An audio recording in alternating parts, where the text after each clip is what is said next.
Alhamdulillah,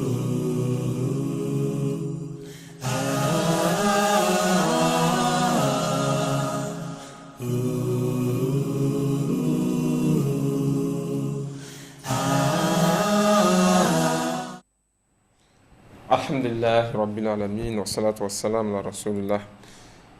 Alhamdulillah, toutes les louanges sont à Allah, maître absolu des circonstances, par la grâce infinie et la bonté de qui nous nous retrouvons, chers frères et sœurs à l'islam, auditeurs, auditrices de la radio et télévision Bonferré, cet après-midi de ce vendredi, dans la dynamique, dans la perspective toujours de votre rendez-vous hebdomadaire, l'émission que vous donne chaque vendredi l'association des étudiants musulmans du Niger avec la collaboration de Bonferré. Amis jeunes, avec le même plaisir aujourd'hui, nous abordons un sujet d'actualité dans ce contexte surtout de journée de l'entrepreneuriat. Aujourd'hui, nous parlons de jeunesse et entrepreneuriat au Niger. Jeunesse et entrepreneuriat au Niger. Évidemment, la question de l'entrepreneuriat, nous le savons tous, elle va de pair avec la question du chômage, la question de l'emploi qui sont eux-mêmes des sujets d'actualité dans notre contexte. À interroger un peu de près les jeunes, presque sur toutes les lèvres, c'est cette question de l'entrepreneuriat qui nous occupe. Et je l'ai dit, il y a un rapport, il y a un parallèle qu'il faut faire avec aussi la question du chômage, la plupart des cas de nos diplômés. Amis jeunes, chers frères et sœurs en islam, que comprendre donc par entrepreneuriat ou l'entrepreneuriat en d'autres termes, qu'est-ce que c'est? Quel contenu il faut donner à l'entrepreneuriat? Qui peut donc entreprendre? Et dans le cas du Niger, quel regard faut-il jeter sur l'entrepreneuriat des jeunes au Niger? Voilà un peu ce qui constitue le menu de ce rendez-vous de votre émission en cet après-midi. Alors, sur le plateau, nos invités, je reçois Hamma Issa Garba, il est manager au cabinet Leader d'Afrique. Je rappelle aussi qu'il est chef d'entreprise. Salam alaikum wa rahmatullahi wa barakatuh. Merci d'être avec nous, d'avoir accepté notre invitation. Je rappelle que le cabinet Leader d'Afrique est spécialisé dans le coaching, surtout dans le domaine de l'entrepreneuriat. Notre second invité, il n'est pas encore des nôtres, il nous prendra certainement au cours de cette émission. Ali Gamache, qui est le chargé de communication au niveau de l'association des jeunes entrepreneurs. Alors, il nous prendra certainement en cours. Amis jeunes, pour planter le décor, je vous invite à suivre ce reportage réalisé par la chaîne Africa 24 sur la situation du chômage, la situation de l'emploi dans notre pays, le Niger. On suit ce reportage et nous revenons pour les commentaires. L'accès à l'emploi au Niger est une question de plus en plus préoccupante. Le chômage touche plus de 50 000 jeunes diplômés.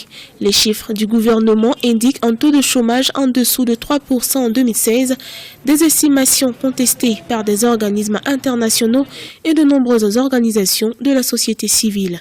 Le chômage ici au Niger, on ne peut parler que du résultat des enquêtes de l'INS. Une enquête de 2016 nous donne un taux d'environ 2,6%. Mais là, ça ne donne pas la réalité dans nos pays en général, parce que le taux de 2,6%, ça ne représente rien. Le Niger traverse des difficultés d'ordre socio-économique et doit aider plus de 1,5 million d'individus en situation humanitaire précaire. À cela s'ajoute le terrorisme qui sévit dans la partie septentrionale du pays. Des analystes craignent que les chômeurs ne représentent de plus en plus de potentielles cibles pour les groupes armés qui opèrent dans la région. Avec ton diplôme, tu vas patienter, tu vas attendre jusqu'à vieillir. Parfois, tu n'as même pas d'emploi. Il n'y a même pas d'offre aussi circulante pour la jeunesse, donc parfois c'est difficile même d'avoir un job. Donc vraiment je pense bien que concernant le job ici au Niger, c'est difficile. En janvier 2017, les autorités nigériennes ont lancé un 7e plan de réponse humanitaire pour un besoin de financement de 271 millions de dollars, ce qui permettra au pays de faire face à ces nombreuses difficultés, mais aussi d'investir dans des projets générateurs d'emplois. Depuis 2016, le gouvernement renforce ses actions d'accompagnement afin d'encourager la jeunesse à l'entrepreneuriat, notamment dans les secteurs des TIC et de l'agriculture. Bien, alhamdulillah, retour sur ce plateau. Alors, Hamma, on a suivi ensemble ce reportage de la chaîne Africa 24 qui brosse un peu la situation sur l'emploi et le chômage au Niger. On a écouté les jeunes qui se sont exprimés. Alors, avec ton diplôme, il n'y a pas d'emploi. Après le diplôme, il y a toujours le chômage. Alors tout de suite, en rapport avec notre sujet qui est l'entrepreneuriat des jeunes au Niger, qu'est-ce qu'on peut donner comme contenu à ces deux questions, chômage et entrepreneuriat? Très bien. Bonsoir,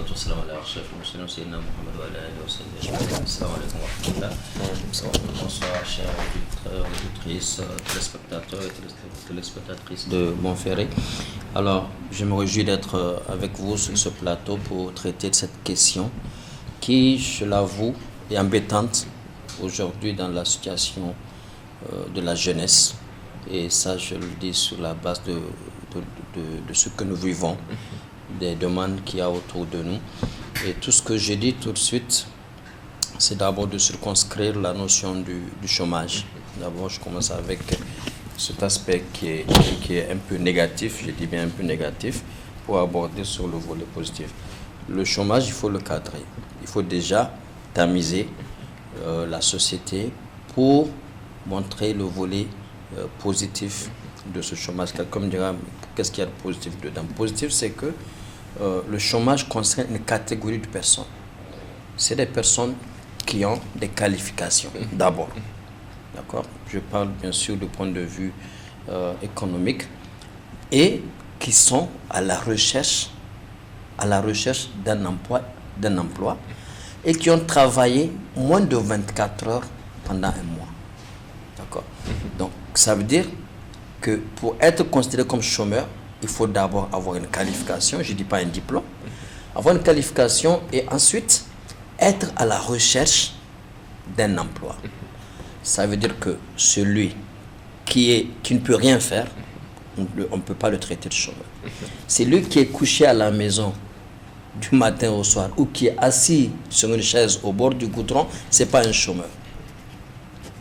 C'est des contributeurs au sous-développement du pays. Donc ces gens-là, nous dirons même, c'est des gens qu'il faut combattre. Combattre, pas combattre à l'arme, mais c'est des gens qui font pitié en réalité, sur qui il faut travailler.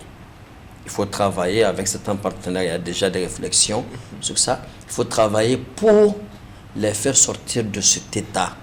Parfois qui est même un état de désespoir pour eux, ce qui amène beaucoup vers le sujet de l'immigration, parce qu'ils n'ont plus d'espoir ici, ils ne cherchent plus.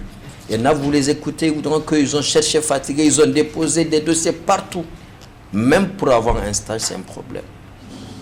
Donc le chômage, il s'agit d'un phénomène qui concerne des gens qui ont des qualifications et qui sont permanemment à la recherche d'un emploi. Et aujourd'hui, les chiffres, ils sont gros au Niger, d'accord? Alors qu'on ne parle même pas au fin fond du pays. On parle juste un peu pratiquement dans les centres urbains. C'est gigantesque.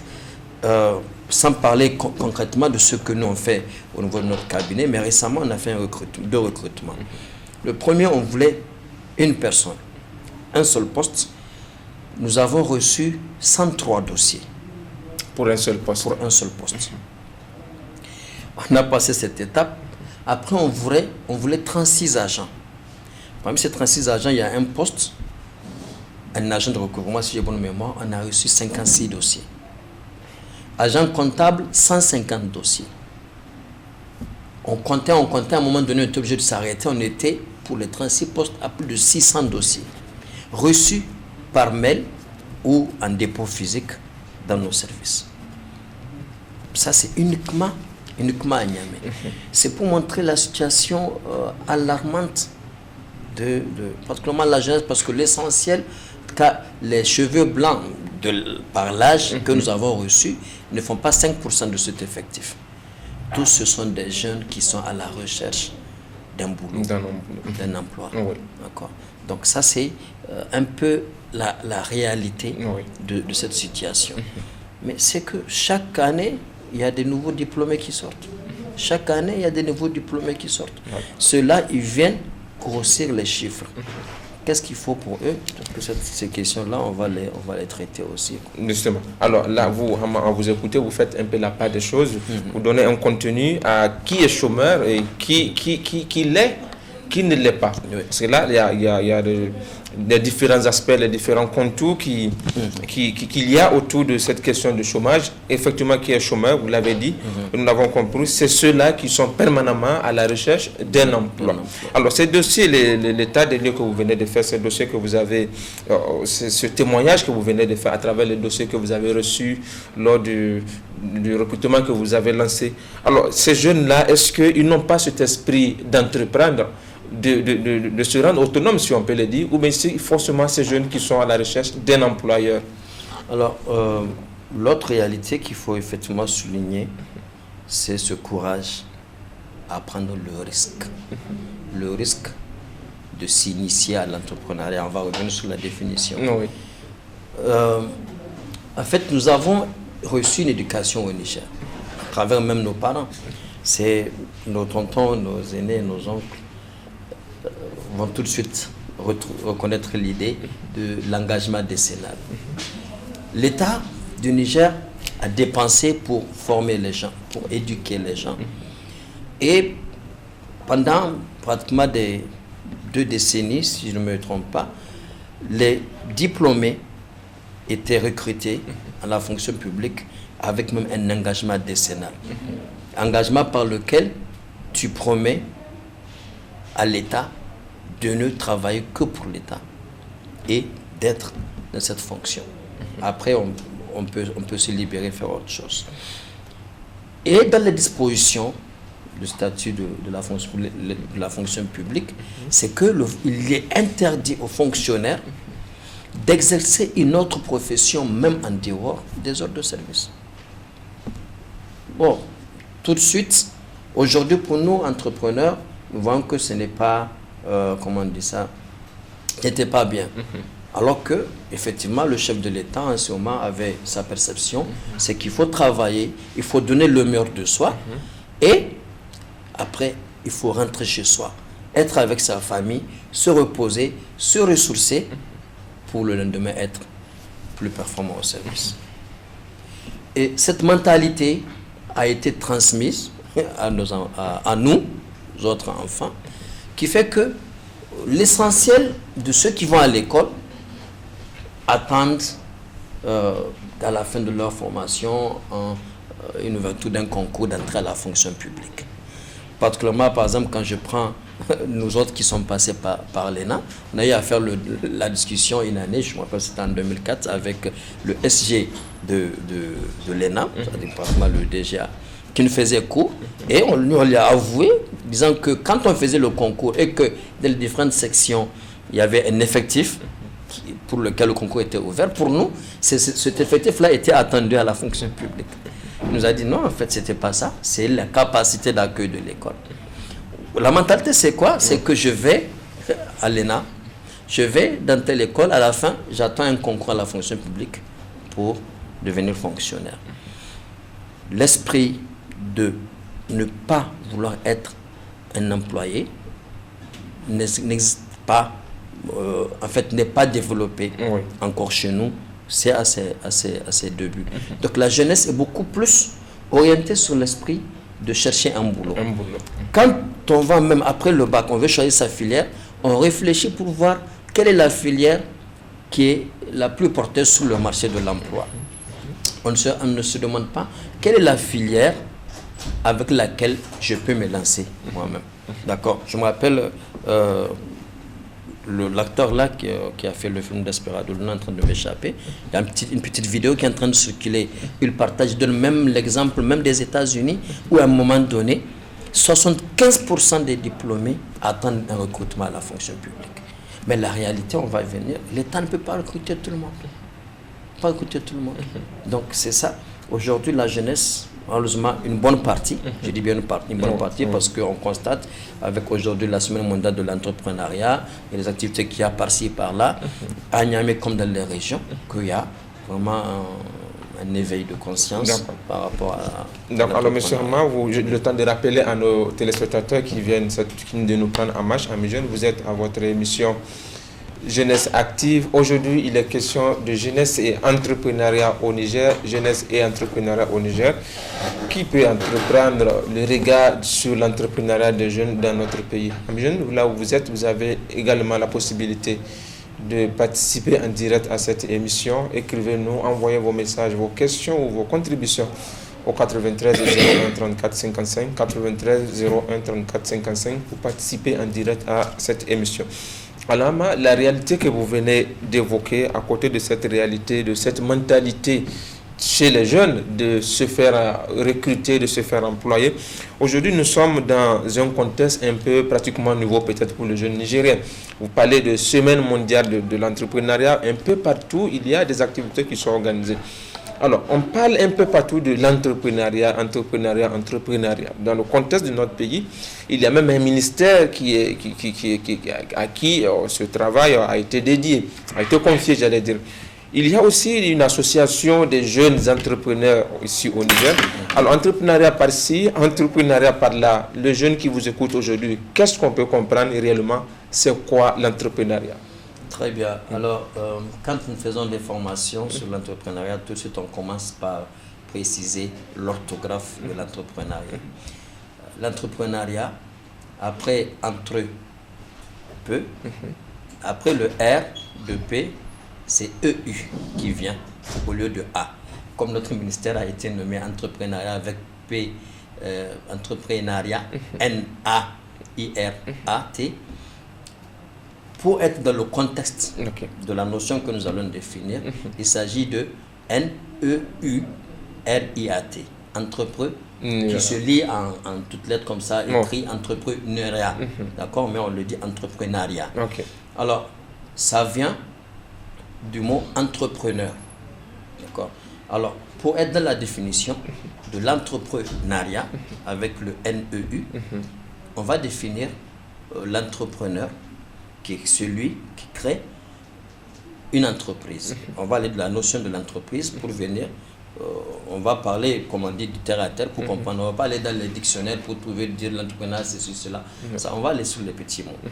Alors, l'entrepreneur, on dira tout simplement que c'est l'acte par lequel on réunit des moyens matériels et humains et financiers, d'accord, en vue de produire des biens et services dans le but de gagner du profit. Donc, il y a une réunion ou une union de moyens, d'accord, et la création de biens et ou services et la recherche de profit. Donc, le fait de se lancer dans cette activité, de poser ce acte, c'est ce qu'on appelle entrepreneuriat. Donc, je me lance dans une activité de production de biens ou de services en vue de gagner un profit. C'est cela l'entrepreneuriat. D'accord. Alors, ce profit en question, l'entrepreneuriat, moi, dans ma tête, quand on dit entrepreneuriat, certainement dans la tête de beaucoup d'autres jeunes, ça sonne argent, argent, argent. Est-ce qu'on entreprend forcément pour se faire de l'argent? Entreprendre, c'est se faire de l'argent. Sinon, on serait dans une association ou dans une organisation à but non lucratif, ainsi de suite. Mais entreprendre, c'est du business.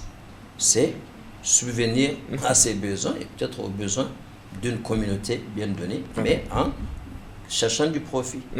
Donc c'est ça l'entrepreneuriat. Donc quand on n'est pas dans la recherche du profit, on est dans autre chose. Donc la finalité du fait d'entreprendre, c'est de faire du business. Ça, c'est le but. C'est le but. Maintenant, on peut avoir à côté certains objectifs qui concourent. Par exemple, aujourd'hui, j'étais tout de suite à l'hôpital, j'ai vu au niveau des urgences, Fondation BOA. D'accord? Cette fondation-là, elle contribue. Elle a fait un acte social. On voit les sociétés qui parfois posent des actes sociaux dans des écoles, dans des villages, ainsi de suite, mais ce n'est pas leur but. Mais à côté, il y a des objectifs sociaux qui sont là. Par exemple, même la création de l'emploi, c'est un objectif de l'entreprise, mais ce n'est pas le but pour lequel ça a été créé. Ceux qui apportent leur argent à la création de l'entreprise, c'est qu'ils veulent gagner plus. Ils veulent avoir, ceux qui disposent déjà, un nouveau revenu, une nouvelle rémunération par rapport à leur richesse qui existe déjà. Donc c'est ça l'entrepreneuriat. Quand on quitte ce volet-là, on ne veut plus avoir du profit, on est dans autre chose. C'est une organisation non gouvernementale, parce que l'État fait le service public. Moi, je ne suis pas État, je fais du service public, je suis une organisation non gouvernementale, où on est association, donc société civile, on fait autre chose, on ne cherche pas du profit. Mais dès qu'on est de l'entrepreneuriat, c'est qu'on cherche un profit. Ok. Alors, partant de ce profit de business, la finalité qui est donnée à la question de l'entrepreneuriat, qui peut entreprendre? Est-ce que c'est à la portée de tout le monde? Tout le monde peut entreprendre. Concrètement, qui peut entreprendre?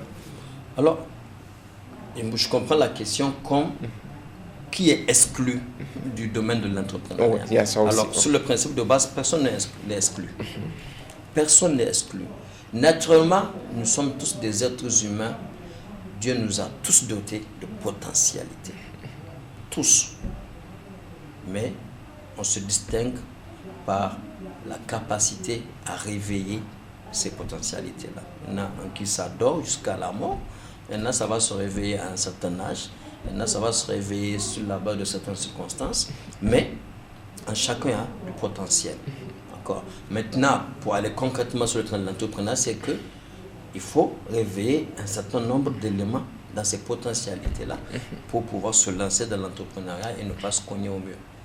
Voilà. Par exemple, je le dirai tout de suite, il faut, pour être entrepreneur,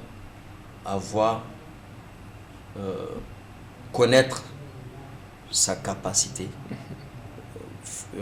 mentale ou intellectuelle ou physique. Physique, quand je dois faire du business qui demande la force physique, il faut que je sache que j'ai la force physique pour le faire. Quand c'est du business intellectuel, il faut que je sache que j'ai du business, j'ai la capacité intellectuelle pour le faire. Je ne fais pas aujourd'hui, moi, en tant que manager ou comptable, voilà que je fais une entreprise d'éthique, alors que je ne suis pas spécialiste d'éthique. D'accord. Donc, chacun voit d'abord son potentiel. Chacun voit, pour se lancer dans l'entrepreneuriat, quel est le domaine d'affaires dans lequel il est à l'aise. Quel est le type d'affaires dans lequel il peut se retrouver. Quel est son environnement. Comment est son environnement. Quel peut être son impact sur l'environnement et quel est l'impact de son environnement sur lui. D'accord. Et tout ce qu'il y a autour de nous qui seront des atouts ou des menaces pour nous. Il faut tenir compte de tous ces aspects pour dire ok, je me lance dans l'entrepreneuriat. Mais au-delà de tout ça, il y a un certain nombre de facteurs qui sont là. C'est le facteur de détermination, de conviction. Même s'il n'y a personne pour m'accompagner, même s'il n'y a aucune institution pour m'accompagner, que je suis déterminé à aller au bout, je creuserai la terre, je creuserai la tête pour parvenir à mon objectif. Ça, c'est des éléments fondamentaux. Oui.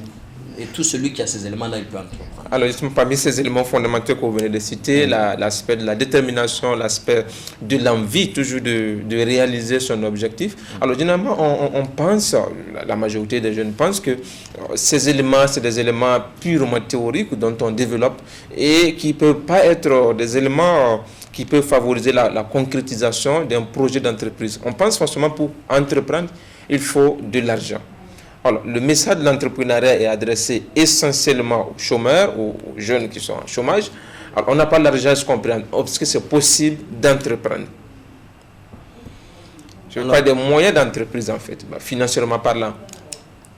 Alors, ce que j'ai expliqué, réunir des moyens, j'ai dit matériels, humains et financiers.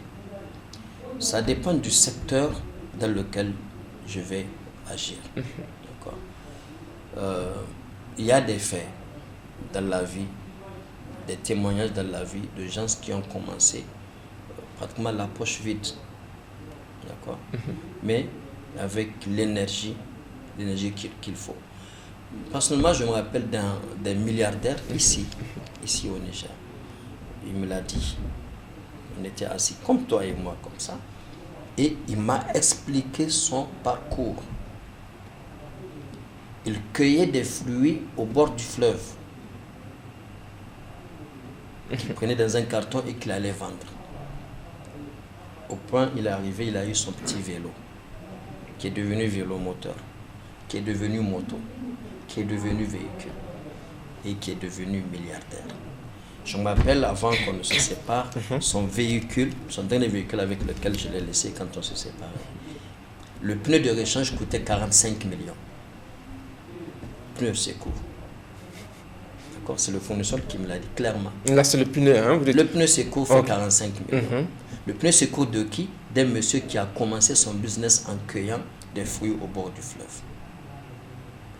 On peut faire des miracles. Ici, à Niamey, on peut faire des miracles. Mais on attend. On attend que le miracle nous vienne, au lieu de nous de le faire. D'accord? Et le secret de l'entrepreneuriat, c'est le risque. Personne n'a la garantie, en se lançant dans l'entrepreneuriat, que ça va marcher. Mais il faut prendre le risque, vous dites. Entreprendre est un risque. Et c'est pour ça qu'un expérimentateur, je ne sais plus c'était qui a dit cette phrase-là, si tu ne prends pas le risque d'entreprendre, si tu ne prends pas le risque de réaliser ton rêve, tu vas aider quelqu'un qui a pris un risque à réaliser son rêve. Le fait de travailler dans une entreprise, c'est que c'est quelqu'un qui a pris un risque d'investir. Si tu vas travailler là-bas, c'est le rêve de quelqu'un qui est en train d'être réalisé. Oui. Il a pris le risque de vouloir réaliser son rêve. Tu deviens un employé pour réaliser le rêve de quelqu'un. Donc forcément, entreprendre, c'est un risque. On a le risque que ça va marcher. Mais le risque que ça ne marche pas aussi. Tout est risque. Dès qu'on rentre dans l'entrepreneuriat, on est dans ce schéma-là. L'essentiel, c'est de prendre le risque. Oui, c'est de prendre le risque. De savoir qu'on va tomber. Oui, on va tomber. On va se relever. On va tomber. On va se relever. Ce n'est pas du décollage. Aujourd'hui, les avions, c'est le moyen de transport, on dit, le moins risquant. D'accord, le moyen de transport le plus sûr. Mais pour arriver à cette étape, combien se sont écrasés, qui se sont levés, qui sont tombés, qui sont montés sur des toits en se lâchant de l'air, qui se retrouvent par terre les pieds cassés. Pour qu'aujourd'hui on se retrouve à 550 personnes dans un avion à survoler ciel, terre et mer. Oui. Alors là, c'est intéressant, monsieur Ahmad, c'est intéressant. Ici, on comprend. À mes jeunes, vous nous prenez en marche, vous êtes à Jeunesse Active. Aujourd'hui, nous parlons de jeunesse et entrepreneuriat au Niger. Je suis avec Hamma Issa Garba, il est manager au cabinet Leader d'Afrique, il est aussi chef d'entreprise. Visiblement, notre second invité ne pourra pas être des nôtres. Nous avons souhaité s'accompagner. Il est chargé de la communication de l'association nigérienne des jeunes entrepreneurs. Ce n'est que partie remise. Nous sommes avec Leader d'Afrique. On parle de l'entrepreneuriat. Ils sont spécialisés dans ce domaine de coaching de l'entrepreneuriat. Alors, Hamma, ici, les éléments que vous évoquez, ces éléments sont très intéressants. Alors, le risque que vous mettez en avant, le facteur de la détermination également que vous évoquez. Alors, est-ce que vous croyez, vous, en tant que chef d'entreprise, en tant que manager, qu'il est possible d'entreprendre à partir de 0 francs, comme on a l'habitude de l'entendre? Pour avoir osé, je dirais oui. Pour avoir osé, je dirais oui. Parce que le jour où j'avais commencé Leader d'Afrique, en termes de liquidité, il n'y avait rien dans la poche. Il n'y avait rien. J'étais avec un frère qui était au niveau de Bonferré, même en tant que RH. Il a accepté de me suivre dans ce risque. D'accord? J'avais une toute petite machine que j'avais achetée 2 ans auparavant. Et c'était ça, le premier capital du cabinet Leader d'Afrique. On faisait nos premiers courriers parce que c'était un travail intellectuel dont on avait le plus besoin d'abord. D'accord? On a été soutenu par un autre cabinet qui existait déjà sur le terrain pour faire nos premières actions. Et ce qui nous a permis d'avoir les premières ressources qui nous ont permis de nous installer. D'accord? Donc, on peut oser. Et ce que je disais tout à l'heure, pour mieux me faire comprendre, c'est d'être assez intelligent. Le haut commissaire à la modernisation de l'État nous disait un jour, lorsqu'on avait fait une formation pour les jeunes, effectivement sur le leadership et l'entrepreneuriat, on a eu l'honneur de sa visite et lui avons demandé de produire quelques conseils à la jeunesse. Le premier conseil qu'il nous donne, il dit, il faut toujours réfléchir avant d'agir. Même quand tu sors de chez toi, tu vas à une destination, ne sors pas comme ça pour partir. Réfléchis sur quel est le chemin le meilleur que tu dois suivre pour arriver à la destination. Il faut toujours réfléchir. Donc, il faut, dans l'entrepreneuriat, être assez intelligent. Et on dit l'intelligence, c'est celui qui cherche toujours les raccourcis.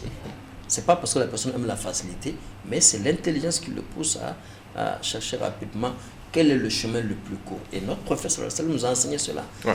Chaque fois qu'il avait l'option entre deux cas, il choisissait l'option la plus facile. Ça fait partie de l'intelligence. Donc lorsque je vais entreprendre, je cherche à savoir de quoi j'ai indispensablement besoin pour démarrer et comment l'avoir. Et cette chose-là n'est pas forcément financière. Elle n'est pas forcément financière. D'accord? Elle peut être matérielle, elle peut être sentimentale, juste un sentiment de confiance sur la base de ta crédibilité, de ton éthique, de ta compétence à assurer cet aspect-là. Aujourd'hui, je prends un jeune qui aujourd'hui m'a envoyé, depuis hier m'a envoyé un message WhatsApp, une photo. C'est un jeune étudiant qui se lance dans la formation de ses plus jeunes frères écoliers. Il veut organiser des formations à 5 000 francs pour 2-3 heures. Écoute, s'il le fait sur 4 dimanches et qu'il reçoit 10 enfants, ça lui fait 50 000 fois 4, ça lui fait 200 000. C'est un jeune étudiant, il n'a ni femme ni enfant. La personne à charge. Ces 200 000 là, vous pensez qu'il ne peut pas entreprendre, il ne peut pas faire du business avec? On a besoin d'avoir des milliards pour commencer du business? Non. D'accord. Les étudiants, combien ils reçoivent comme bourse d'études, qui aujourd'hui prennent du temps pour arriver? Si j'ai 200 000 au bout d'un mois pour des séances que je fais dimanche matin ou dimanche soir, c'est déjà du business. Qu'est-ce qu'il a dépensé? Il n'a dépensé que 500 francs pour avoir du méga, pour partager une plaquette qu'il conçoit avec ses contacts, pour réunir 10 enfants. Je parle juste de 10 enfants, il peut recevoir 50. On voit. Donc, il faut être très intelligent lorsqu'on veut entreprendre. Et il faut entreprendre pas en imitant les autres, mais en connaissant son potentiel. En quoi est-ce que je peux être utile? D'accord. Quand j'étais jeune, je voulais me marier, mais il fallait que je m'assure que j'ai la capacité d'avoir les moyens. Qu'est-ce que je fais? J'ai commencé du business, achat-vente. J'ai acheté, j'ai vendu.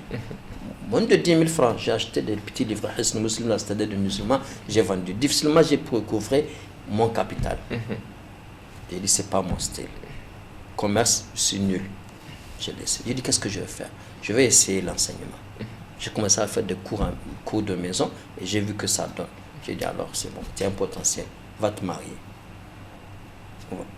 C'est de découvrir soi-même qu'est-ce qu'on a comme potentiel. Oui. Voilà. Ce potentiel n'est pas forcément financier. Donc le business ne commence pas forcément avec de l'argent déposé, mais avec d'autres ressources qui peuvent être intellectuelles, matérielles ou humaines. D'accord. Alors moi, personnellement, j'étais à une formation où le formateur, il disait il est possible d'entreprendre ce même mot, d'entreprendre à partir de 0 francs.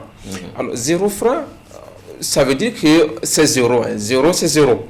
Je n'ai rien, j'ai le poste sèche, vide, et on me dit d'aller entreprendre, que je peux me faire de l'argent, je peux devenir riche à partir de 0 francs. Ce message-là, la plupart des jeunes ne le comprennent pas. C'est pourquoi je vous la pose. Vous la confirmez, cette question. C'est possible d'entreprendre à partir de 0 francs. Alors, je n'ai pas suivi sa formation, mais si on me dit d'interpréter sa phrase, c'est de dire que vous n'avez pas besoin de l'argent liquide pour entreprendre. C'est ça l'idée. Votre richesse intellectuelle, c'est au-delà même du franc. D'accord?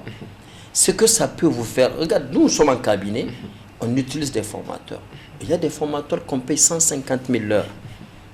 Il y a des formateurs qu'on paye jusqu'à... récemment, j'ai reçu une facture d'un formateur qui me demande 600 euros. 600 euros, ça fait combien?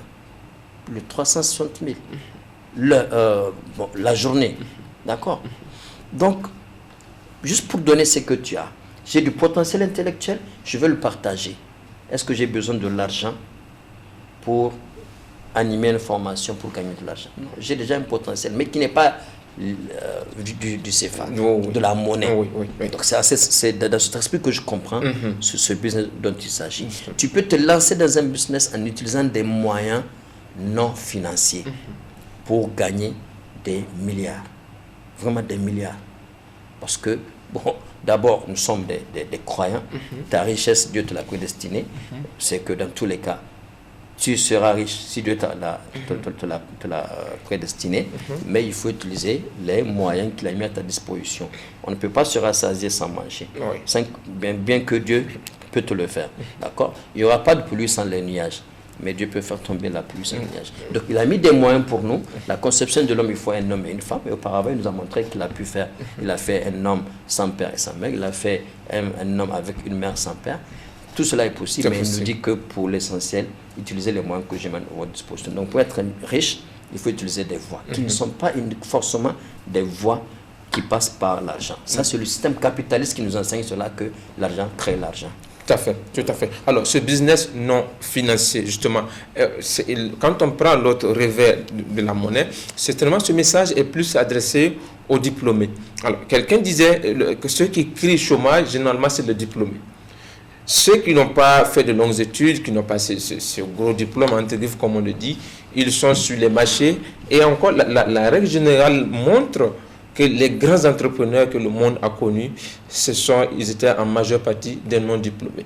Alors, l'autre revers, dans notre contexte, le message est plus adressé certainement vers ces étudiants. Ces étudiants qui voient le message de l'entrepreneuriat comme quelque chose qui est impossible parce qu'on est sur les bancs, on n'a pas les moyens. Si certes, peut-être il y a la bourse, mais la bourse est plus orientée vers le financement des études. Est-ce que pour un étudiant qui est sur les bancs, est-il possible pour lui d'entreprendre? Monsieur Hamon. Alors, la question de l'entrepreneuriat ne concerne pas nos frères et nos soeurs qui sont au village. Ils s'en foutent. Déjà, eux, ils travaillent. Ils travaillent, mais essentiellement, on les trouve au travail pendant la saison pluvieuse. D'accord? Quand tu voyages pendant cette période, vous allez voir beaucoup de jeunes qui sont assis au bord du goudron, au niveau des villages qu'on traverse. D'accord? Parce que pour eux, bon, c'est la période de repos. Mais il y a la période de travail où il faut le maximum de leur business, ce que j'appelle business, l'agriculture, tout ça, pour récolter. D'accord? Mais généralement, ceux-là qui n'ont pas été à l'école, quand ils viennent en ville, quand ils viennent à Niamey, est-ce qu'ils viennent juste s'asseoir dans des fadas? Non. Ils viennent déjà travailler. C'est des entrepreneurs. D'accord? Ils viennent travailler. Ils viennent se faire de la richesse. Le problème se pose effectivement au niveau de ces étudiants-là. C'est là que se pose le problème de l'entrepreneuriat. Des gens-là qui ont eu dans la tête l'esprit, l'éducation transmise des parents, de l'engagement décennal qui est transmis aujourd'hui comme l'attente d'un recrutement, comme si l'État a pris un engagement de recruter tout le monde. Mais je le dis toujours, l'État ne peut pas recruter tout le monde. Ce n'est pas possible. Déjà, il y en a beaucoup dans les ministères qui ne foutent rien. Du matin au soir, ils ne font rien. Ils ne lisent que des journaux. Ils ne sont que devant les vendeurs de viande. Ils ne font que des commérages. Ils ne parlent que politique. Ils sont déjà trop. Il y a beaucoup qu'on doit enlever de ces ministères-là parce qu'ils ne servent à rien. Si aujourd'hui, chacun travaillait de 8h à 17h30 en faisant la pause de 45 minutes, Wallah, on serait très loin. Mais il y en a beaucoup, ils ne font rien. Tu leur demandes qu'est-ce qu'ils ont fait de janvier à aujourd'hui, novembre, ils ne peuvent rien te dire. Ils sont juste là dans ces ministères. Et tu veux, toi, t'ajouter à ce lot? Comme c'est de l'argent, peut-être à la fin du mois, parce il y a que un juste salaire. simplement, il y a un salaire qui est garanti, mais tu vas pas rendre compte à Dieu. Tu vas rendre compte à Dieu. Mais à quoi ça sert pour un homme d'être inutile, de ne servir à rien? Parce que tout simplement, j'ai un salaire à la fin du mois. C'est décevant, c'est malheureux, moi je le dis. Il faut savoir se rendre utile et de s'en aller là où on n'est plus utile. De s'en aller là où on n'a pas besoin de ton potentiel. Pourquoi tu as étudié? Pour juste avoir un salaire? Non, c'est pour être utile à ta communauté. Là où on n'a pas besoin de toi, va-t'en. Va te rendre utile. Donc on veut juste avoir un boulot? Non. Et quand il n'y a pas le boulot, on est là à attendre. Chaque fois on est à l'ANPE, chaque fois on est au ministère de la fonction publique pour lire les tableaux, les écrans. C'est pas pour tout le monde ces écrans-là. C'est pas pour tout le monde ces tableaux. C'est pour un nombre restreint. Quand on lance les recrutements, d'autres nous envoient des messages, une bosse, puis on met un numéro de contact pour déposer parfois par WhatsApp ou par mail pour nous demander est-ce que le recrutement là c'est sérieux? Est-ce que vraiment on veut recruter ou bien vous avez déjà vos gens? Parce qu'il a déposé 15 fois, on ne l'a pas appelé. Mais quand tu as déposé 15 fois, la fois où tu as déposé chez nous, on a reçu 150 dossiers. Quand on fait le classement, tu es 52e. On veut 2 ou 3 personnes. On va t'appeler? Ben, c'est pas possible. Oui, Et tu penses qu'il y a quelqu'un qu'on a préféré l'autre. Mais c'est qu'il y a quelqu'un qui est mieux que toi. D'accord? Et vous êtes nombreux dans cette situation-là. Oui. Donc, il faut que déjà, le jeune se dise que ma place n'est pas forcément à la fonction publique. Et les entreprises ne vont pas forcément me recruter. Donc, il faut que je parle déjà dans l'esprit de devenir moi aussi employeur. D'accord? Donc, alors, on a compris. Alors, Ama, nous tendons vers, allègrement vers le temps qui nous est imparti. Alors, nous sommes à Jeunesse Active à Méjeune. Aujourd'hui, nous parlons, je l'ai répété, de jeunesse et entrepreneuriat. Nous sommes avec le manager du cabinet Leader d'Afrique, cabinet de coaching dans ce domaine-là. Alors, Ama, peut-être on aura le temps de vous demander aussi de présenter Leader d'Afrique à nos téléspectateurs. Alors, l'avant-dernière question peut-être, vous pensez que la question de l'entrepreneuriat peut être une alternative à la question du chômage ici au Niger? Je dirais tout de suite oui, c'est une alternative au chômage. Parce que quand moi je crée une entreprise, je crée déjà de l'emploi. Déjà, moi je sors du lot de chômeurs. Et quand je recrute une personne, je fais de l'effectif de chômage, je fais -1. Quand je recrute 10 personnes, ça fait -10. Et l'esprit chez nous, c'est que nous disons que nous ne recrutons pas les gens pour les pérenniser chez nous. Pour nous, c'est une carrière de 5 ans maximum pour que tu t'en ailles. Mais pas pour aller travailler chez quelqu'un, mais pour que tu t'en ailles en créant ta propre structure. Donc, ça veut dire que dans l'intervalle de 5 ans, on aura créé peut-être 10 entreprises, on aura permis à 10 personnes de créer des entreprises pour recruter, elles aussi, d'autres personnes. Donc, l'entrepreneuriat, déjà, pour l'entrepreneur, c'est une épine qui lève de la tête dans le pied de l'État. On l'a entendu, le président de la République, dans son discours depuis 2011, en 2006, il a répété, il y a la lutte contre le chômage. Oui. Donc, le fait que quelqu'un sorte du lot de chômeurs, c'est un souffle pour le chef de l'État dans son engagement, pour son gouvernement, dans la politique de déclaration de politique générale. D'accord? Donc, tout ça, c'est un élément positif contre le chômage. D'accord? Et c'est ce que nous disons, nous lançons même, bon, sans vouloir faire de la publicité, nous voulons engager, donc en début décembre, 200 jeunes sur le terrain de l'entrepreneuriat. Pas les recruter, je vais engager, c'est-à-dire ils vont prendre l'engagement de se lancer sur le terrain de l'entrepreneuriat. Officiellement, les choses sont là avec mon frère et d'autres médias pour expliquer cela. Donc, il faut qu'on aille sur ce terrain, mais pas seulement parce que l'État ne peut pas recruter, mais parce que nous avons la conviction que l'entrepreneuriat, c'est notre chemin et que nous avons du potentiel pour cela. D'accord. En résumé, bref, alors un jeune qui décide à partir d'aujourd'hui d'entreprendre, comment il doit s'y prendre? Quels sont les éléments essentiels qu'il doit réunir pour entreprendre ici dans le contexte du Niger? Alors, le premier élément, j'ai dit, c'est le diagnostic. Il faut se connaître soi-même, connaître son potentiel, connaître son environnement et s'assurer que vraiment on aime cette route-là. D'accord? Ouais. Quand je dis qu'on a recruté, par exemple, nous, pour le compte d'une société, mais il y avait des postes qui correspondaient à mon profil. Pourquoi je ne suis pas parti? Je pouvais mettre mon dossier pour me faire recruter, mais parce que je suis engagé et ferme sur le chemin de l'entrepreneuriat. Donc, il faut qu'on s'assure qu'on a une conviction pour ça. Oui. Pas seulement une alternative, je n'ai pas trouvé de boulot, je vais faire entrepreneur. Non, parce que je sais que je peux réussir dans l'entrepreneuriat et que je réussirai. D'accord. Le cabinet Leader d'Afrique est spécialisé dans ce domaine de coaching, de formation d'entrepreneuriat. Alors, le message du cabinet Leader d'Afrique, c'est une entreprise. Comment en est-on arrivé là? Peut-être ça peut inspirer nos jeunes qui nous suivent aujourd'hui. Votre modèle, est-ce que vous pouvez partager cette expérience avec nos jeunes, vos objectifs aussi? Alors, la première chose, c'est que je dirais, c'est que Leader d'Afrique, c'est ma 4e expérience en entrepreneuriat. La première fois que j'ai essayé, l'entreprise était morte à sa naissance. D'accord? La deuxième, on a essayé pendant 2 ans et demi comme ça. On a été récupéré par quelqu'un de plus grand. D'accord? On a marché ensemble pendant 3 ans. Mais après, notre regard était devenu plus grand. Notre regard, nous l'avons posé sur l'Afrique, pas seulement sur nous-mêmes, mais sur l'Afrique. Nous avons observé le monde et nous avons vu que ce monde ne serait resté sans l'Afrique. Les ressources naturelles sont en Afrique. Les ressources humaines sont en Afrique. La France a gagné la Coupe du Monde, c'est avec des Africains. Mais à qui on a su révéler leur leadership. Ça veut dire qu'aujourd'hui, l'Afrique est indispensable dans la marche du monde. L'Afrique peut être au devant de la marche du monde, à condition qu'on révèle le leadership de ces Africains-là. C'est pour ça qu'on est parti avec l'idée, l'ambition de faire de chaque Africain un leader pour une Afrique leader. Et j'ai l'habitude de le dire ici dans certaines interventions, l'histoire de la Chine, qui a inculqué en chaque enfant chinois l'esprit d'être premier pour que la Chine soit première. Aujourd'hui, tout le monde connaît la position de la Chine. C'est ça notre esprit, de faire de chaque Africain un leader pour une Afrique leader. Et pour cela, nous posons notre regard au-delà du Niger. Mais pour démarrer, on va en étape. D'accord? On évolue doucement. Pour le moment, on s'occupe du terrain nigérien et doucement, on avance vers le monde. Donc, notre mission, c'est d'accompagner les structures africaines, les institutions mondiales intervenant en Afrique dans le développement de leur leadership. Et nous intervenons beaucoup plus dans la formation, le coaching. Et cette année, par exemple, nous avons formé plus de 350 jeunes à travers les différentes régions du Niger pour les réveiller sur le terrain de l'entrepreneuriat, pour leur dire arrêtez d'attendre de l'État un recrutement.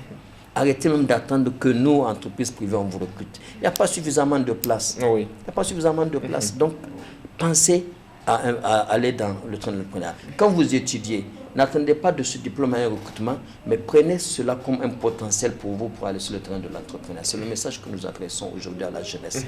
Allez-y sur le terrain de l'entrepreneuriat. Vous êtes des potentiels entrepreneurs. Luttez, combattez et soyez déterminés sur ce chemin. Inch'Allah, ça donnera ses fruits. Merci Hama. Inch'Allah, ça donnera ses fruits, c'est le mot de la fin. Amis jeunes, nous sommes au terme du temps qui nous est imparti. Ici s'arrête le rendez-vous de ce numéro de votre émission Jeunesse Active. Nous étions accompagnés de Hama Issa Garba. Il est manager au cabinet Leader d'Afrique, un cabinet spécialisé dans le coaching et la formation sur les questions de leadership et d'entrepreneuriat.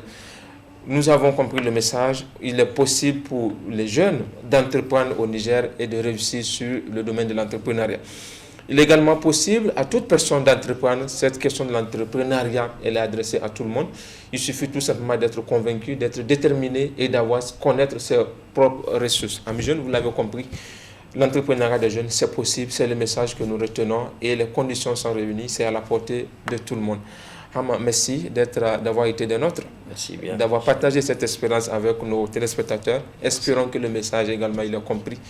Nous arrêtons ici, amis jeunes. On se donne rendez-vous, Inch'Allah, la semaine prochaine pour une nouvelle thématique.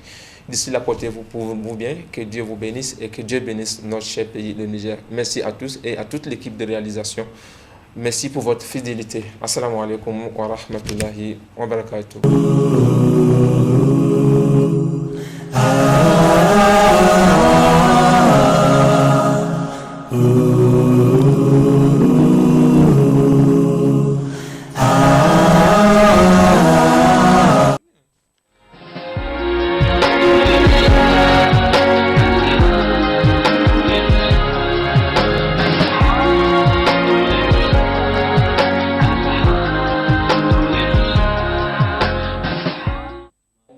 بسم الله الرحمن الرحيم حميم عين سين قاف كذلك يوحي إليك وإلى الذين من